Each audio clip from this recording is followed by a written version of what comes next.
GFM 투자연구소의 이진우 소장과 함께합니다. 어서 오세요. 네, 안녕하세요. 네, 요즘에는 뭐 정말 채권 시장에서부터 주식 시장, 뭐 가상 화폐까지 변동성이 상당히 큰 폭으로 나타나서 네. 투자자들 긴장의 끈을 놓을 수가 없거든요. 간밤에 미국 증시는 그나마 다행이게도 상승 마감을 했는데 네. 미국 증시 어떻게 보셨어요? 예, 그야말로 말씀하신 대로 진짜 이 변동성이 눈이 어지러울 정도죠. 네. 눈 튀어나올 정도인데. 네. 이제 투자하시는 분들에게는 그것이 기회일 수도 있고 또 이렇게 뭐 변동성 큰 장에서 또 고점에서 잡으면 또 뭐 한동안 또 마음고생 해야 되고 하는 그런 그렇죠. 상황이죠. 어제 이제 아시아 증시가 우리도 많이 빠지고 해서 특히 홍콩은 뭐 93년 이래 처음으로 주식 거래세를 올린다고 했죠. 네. 예, 그 발표가 나오면서 많이 빠지기도 하고 했는데 그래서 이제 상당히 미국 증시, 유럽 증시가 좀 궁금했던 밤이었죠. 그렇죠. 유럽도 나쁘지 않았고 특히 이제 초반에 잠시 밀리다가 바로 그냥 돌려 세우면서 꾸준히 장중 우상향하는 그런 모습을 보였는데 다우는 사상 최고치를 경신했습니다. 네. 그동안 다우 지수 한번 차트 보시죠. 3지 지수 가운데 어떻게 보면 좀 제일 좀 소외되었던 좀 밀리다가 이제 그렇게 보는 거죠. 여기에는 경기 민감주들이 좀 있고 뭐 코로나 시국이 이제 마무리되면은 좀 빛을 볼 종목들이 많다라고 네. 생각하는 것 같아요. 어제 보잉이 8%나 올랐으니까 그런 상황이고 지금 여기서 보면 이제 이때가 참 하나의 그거였죠. 풀적 갭이 나오면서 11월 9일 화이자 백신 얘기 나온 이후로 이렇게 해서 꾸역꾸역 올라가고 있습니다. 네. 자, 반면에 이제 나스닥은 자, 보시다시피 다우는 팬데믹 이전 레벨을 올라서긴 했습니다만 이제 올라선 지 얼마 안 된 거에 비해서 그러네요. 나스닥은 훌쩍 올라왔었고 한참 올라갔어요. 근데 최근 들어서 이제 이거 네. 오른쪽 부분 보시면은 이제 미국채 수익률이 막 오르니까 시장 금리가 오르니 결국은 미래 성장, 미래 현금 흐름을 갖다가 할인하는 그 할인율이라 할 수 있는 시장 금리의 상승 이 부분이 이제 부담스러웠다. 뭐 그렇게 얘기도 하고 또 그동안 너무 많이 올랐지 않느냐라고도 할 수 있고 또 어떻게 보면은 이런 종류들 저기 보시죠. 빅테크, 네. 애플, 아마존닷컴, 뭐 페이스북, 알파벳이 구글이죠. 이런 쪽에 이제 많이 몰렸던 그런 여기 어디 뭐 기관뿐만 아니라 개인들도 몰렸겠습니다만 개인들은 지금 어딜 가 있죠? 아까 소개하신 게임스탑 같은 거. 맞아요. 그런 뭐 사연이 많고 했지만 또 버티고 있으니까 하루에 따블이 그러게요. 납니다. 네, 100% 넘게 올랐잖아요. 아마 뭐 경영진 교체 소식 이거 하나에 아마 레딧에서 또 대화방이 시끌시끌했겠죠. 네. 그러면서 몰려가고 했겠습니다만 지금 이제 다우의 쉐보론 같은 거 보시죠. 에너지 업체 아닙니까? 아시다시피 이런 식입니다. 워렌 버핏이 애플 팔고 세 개를 샀는데 뭐 브라이전, 쉐보론 그리고 컨설팅 회사 하나 뭐 이런 식이라고 하다 보니까 이렇게 굉장히 많이 민감한 거죠. 누가 어땠다더라 소리에 많이. 골드만삭스는 놀랍습니다. 이때가 금융위기 때죠. 왼쪽의 고점이. 네. 그러고 나서 결국 팬데믹 때문에 2018년에 사실 그때 꺾이고 나서 작년에는 이제 팬데믹 때문에 꺾였습니다만 이 두 번의 고비를 이제 확연하게 올랐었습니다. 올해 너무 좋네요. 이달 들어서 지금 벌써 21%네요. 상승률이. 그런 상황인데 골드만의 특징은 뭐죠? 일단 지르는 거 아닙니까? 유가 75불까지 간답니다. 네. 이제 60불 넘어섰더니 75불 간다 그러고 아마 70불 근처 가면 또 100불 간다고 할 친구들이에요. 지금 현재 75불은 이제 자주 말씀드립니다만 뭔가에 대해서 골드만이 처음 내놓은 리포트 좀 따라가 주시는 게 돈이 되고요. 그러다가 또 어느 정도 자기들이 애초에 얘기했던 근처에 오면 또 거기서 묶고 더블로 가 하면서 또 부를 겁니다. 그때는 좀 조심하셔야 되고. 네. 자, 원래 코스피 3,700 간답니다. 사실 장이 안 좋을 때 이 뉴스가 나오니까 너무 반갑긴 반갑기도 하더라고요. 하고. 네. 예, 공매도는 큰 영향 없을 거다. 그런데 어젠가 나온 뉴스 중에 또 하나 골드만삭스에 이어서 외국인 투자자 또 불법 공매도 적발. 여기에 또 이름을 올리는 골드만삭스 그런 식이죠. 자, 이제 보셨는데 지금 특히 테슬라가 이렇게 컸었죠. 네. 600불 초반대까지도 갔었는데 어제 그저께에 이어서 어제까지 이틀 전에는 저점 대비 이렇게 양봉으로 마감을 하고 아래 꼬리도 달렸습니다만 전일 대비 하락이었지만 어제는 또 끌어올렸죠. 6% 이상 정도 끌어올리는 그런 상황이었는데 여기에 또 이제 캐시우드 같은 여자가 굉장히 또 한마디 한 것이 컸죠. 네. 네, 그렇죠. 뭐 비트코인에 대해서도 일론 머스크는 물론이고 네. 캐시우드도 가상화폐 네. 뭐 건전한 조정을 받고 있다 이런 식으로 또 이야기를 하고 있지 않습니까? 네. 세계적인 어떻게 보면은 이제 또 투자의 구루처럼 여겨지고 있어요. 국내 증시의 투자자들도 또 이름을 알고 있잖아요. 네. 캐시우드. 네. 거기에다가 일론 머스크도 뭐 테슬라를 통해서 비트코인에 투자를 했다. 너무 가격이 비싸다. 또 이런 계속 노이즈를 만들어내고 있는데 네. 이쪽 시장은 어떻게 보세요? 그러니까요.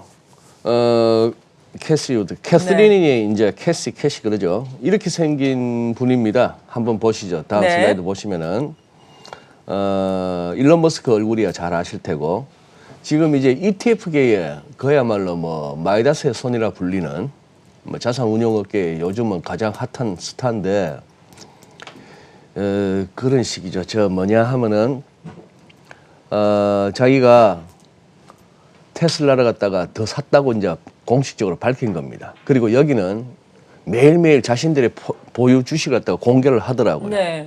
그런 것들이 그거 하는데 자 여기서 비트코인만 보더라도 비트코인에 대해서도 이렇게 얘기했죠. 지금 이거 22일 날은 무슨 기사였냐면 비트코인이 10% 폭락을 했다는 얘기예요. 일론 머스크가 슬쩍 좀 높아 보인다 이랬죠. 맞아요. 그러고 나서 22일 이 무렵부터 5만 6천 불 넘어섰던 이 레벨에서 이렇게 후루룩 떨어지다가 이게 4만 6천 불도 한 10,000불 이상 떨어졌는데 네. 그러고 나서 지금 여기 캐시 우드가 그런 얘기를 했죠. 자기들은 이 테슬라도 샀다고 했지만 그 다음에 이쪽에 대해서도 심지어 이렇게 얘기하더라고요. 모든 미국의 기업들이 보유 현금의 한 10% 정도만 비트코인에 이렇게 투자 다변화 차원에서 아니면은 현금성 자산의 어떤 다이버시피케이션 뭐 이런 식으로 표현을 하면서 그렇게 한다면은 20만 달러도 간다 이렇게 얘기합니다. 네. 20만 달러면 얼마입니까? 2억인가요? 10만, 100만, 1000만. 야, 이제 그러면 이제 비트코인 하나 살 수가 없는 거고 국내 이제 할 것 없이 코인 거래소에서는 비트코인 하나를 사는 게 아니고 네. 0.01개를 사시든지 뭐 이런 식으로 또 살 수 있더라고요. 쪼개서 이제 네. 하는 거죠. 그렇게 하는데 그 얘기를 들으면서 이런 생각이 들었습니다. 예를 들어 팬티 회사를 하나 만들어 가지고 아니면은 무슨 양말 회사를 만들어 가지고 이걸 내가 중국에 진출해서 네. 중국 사람들이 1년에 딱 한 클래식만 양말로 얘기하죠. 딱 한 클래식만 우리 회사 거를 사준다면 네. 하면서 IR을 하는 거예요. 예.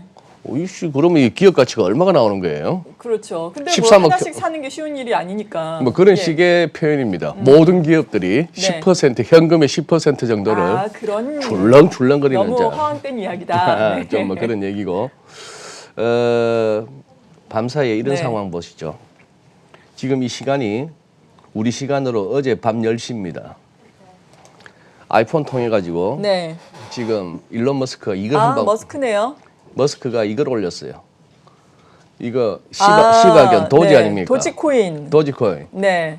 리터럴리 뭐 문자 그대로 말 그대로 이 한마디 딱 하고 이게 그림 봐서는 이게 화성은 아닌 것 같죠. 달 정도 크기죠. 그러게요. 화성이라 보기는 화성인지 그렇고. 달인지. 네. 여기 이제 도지 해서 꽂아 올렸더니만 그러고 나서 이러고 있었던 지금 이거 뭐 0.08, 네. 8센트, 6센트, 4센트 이러고 있는 겁니다.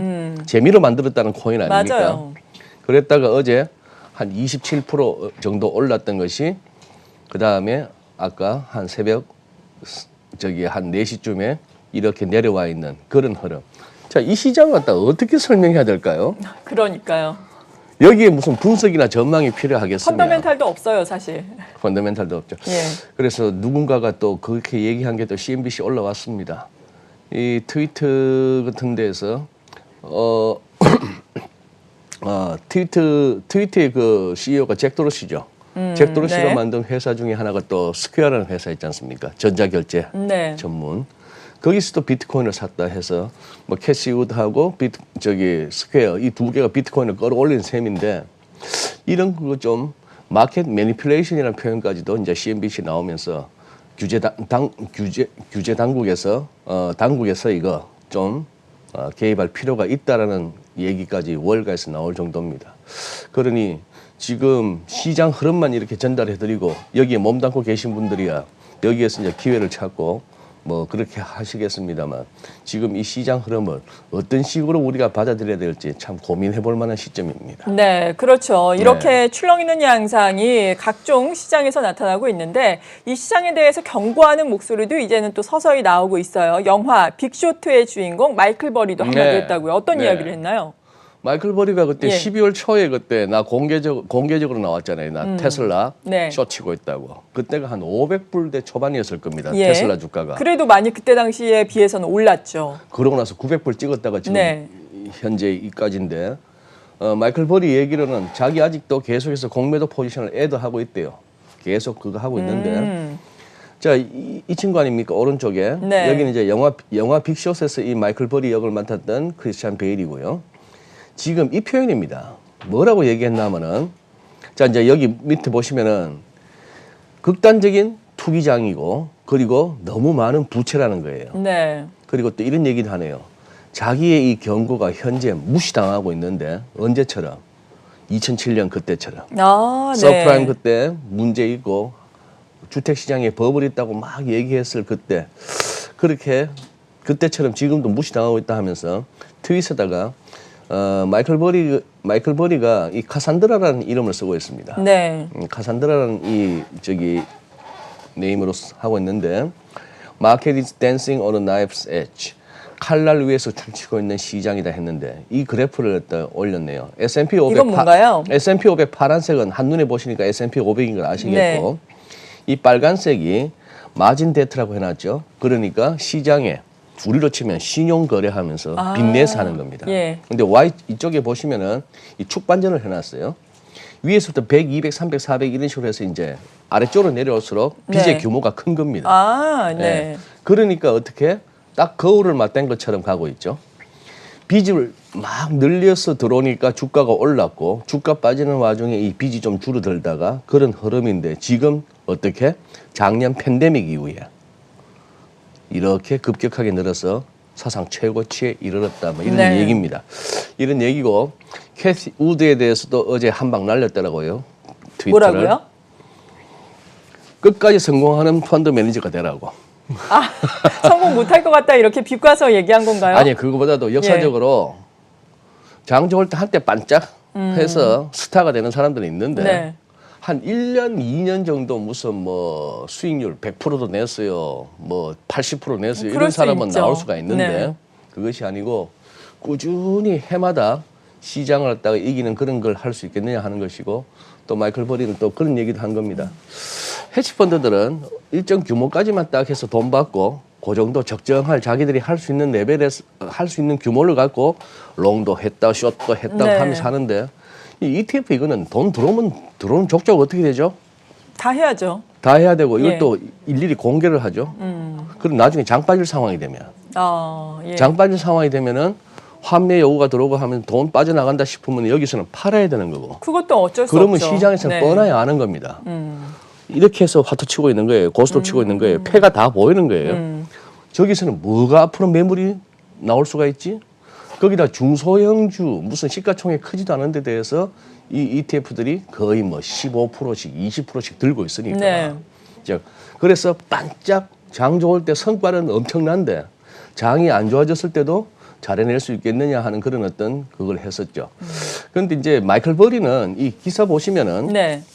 아직도 이러고 있는 겁니다. 2월 16일 날 기사예요. 테슬라 주가 90% 폭락 가능하다. 아직도 이렇게 얘기하고 있습니다. 예. 그리고 미국 정부의 부양책은 물가 끌어올릴 수도 있고 비트코인이나 금도 위험하고 이런 식으로 얘기를 하는데 이 친구도 시장에서 올라서도 먹고 빠져서도 먹고 하는 친구인데 그렇죠. 전반적인 얘기를 보니까 이 마이클 버리라는 친구는 저는 이렇게 생각합니다. 뭔가 이 비상식적이고 과도하다 싶은 정도의 현상에 대해서는 이 마이클 버리는 상식적인 어떤 반발심을 갖는 사람 같아요. 네. 네, 그런 식으로 이제 보이는데 거기다가 이거 보세요. 옐런 의장도 며칠 전에 이 얘기했죠. 지금 비트코인은 극단적으로 비효율적인 그런 그리고 매우 투익인 자산이에요. 네. 비트코인 채굴에 사용되는 전력 소모량이 뉴질랜드 전체 연간 소모량이랍니다. 뭐 그런 얘기도 하는데 이 얘기는 딴 거 없고 너희 그런 걸로 달러에 흔들려고 하지 마 이렇게 받아들일 수가 그렇죠. 있는 거죠. 그러니까 제도권, 기성, 당국자들 이런 사람들은 현재 이거에 대해서 싫어합니다. 디지털 화폐 하는 거하고 또 다른 차원이거든요. 네. 자, 그런 식인데 이러한 견제와 이러한 그 악담을 갖다가 뚫고 우리 코인 시장에 몸담고 계신 분들은 지금 그 와중에 돈을 벌고 계시는 거예요. 네, 뭐 열심히 하고 있죠. 네. 네. 이런 가운데 파월 연준 의장의 또 증언이 시장에 그나마 또 구세주가 어떻게 보면은 된 셈이에요. 네. 어떻게 보면은 또 원론적인 이야기를 한 거지만 네. 이걸 또 시장이 기다리고 있었잖아요. 네. 발언 내용은 어떻게 평가하세요? 이제 뭐 파월 의장의 레파토리는 뻔합니다.